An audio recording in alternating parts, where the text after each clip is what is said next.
that's what I've always kind of like sought. And, you know, I know I obviously play probably a big reason why I'm single and all those things, but it's that kind of very subtle balance that you have with someone where, you know, you can have that criticism and you know, feeling like someone who's in your corner, who really thinks that you're capable of a lot of things, who you don't really compete with, because I've had that too, where if I've dated someone who has a big personality, I do find that I'm competing with them a lot. Directly or indirectly, and especially if you know, if things are going well for me and not so much for them, it turns into a competition, and it takes a very confident person like yourself to have their thing going on, and Caitlin as well, you know, because it's not always going to be even.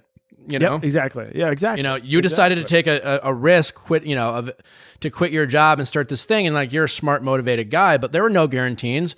Right around a time where Caitlin was like in her stride with her podcast, doing as well as it is in her businesses and things like that, and that's hard to do. But I'm assuming you must have had a lot of support from Caitlin doing that, and a belief from her, which makes it a lot easier when you're in a relationship like that. Exactly. A ton of support from Caitlin. And again, I personally think it's public, but for anyone that doesn't, I could tell you it's certainly private. And like you said, there's going to be swings in our relationship. You know, think about 10 years from now. Maybe the podcast doesn't exist. Maybe the wine's not there. And then I have something going on to support in different ways. So it's ebbs and flows. But I do think, like, we live in a world where it's so easy to tell authenticity. And it's like, you look at anybody who's accomplished great things, and when they receive an award, like an Oscar or something like that, and you could see on their face with all the sincerity in the world when the first person that they thank is their partner. And the way they talk about their partners, and there's countless amount of people that have done it. Like, this person has challenged me, they've loved me, they supported me, they've brought out the best version of me. The list goes on.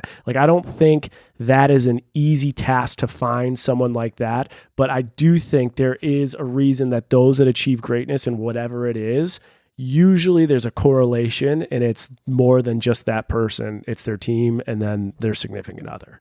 And I think there's something to be said for that. Totally. Because, like, I mean, no matter what you're doing, work or personal life, like, you always just need that person that you can really talk to, right? Or vent. Yeah. And like, sometimes that person you hope to is always your partner, whoever that is. But sometimes a lot of people don't feel that, right? They don't feel like, oh, I can't talk to them because they won't understand, or they'll take it personally, or they'll make it about them, or et cetera, et cetera. So it's hard to find. So it's neat to see that you guys have that.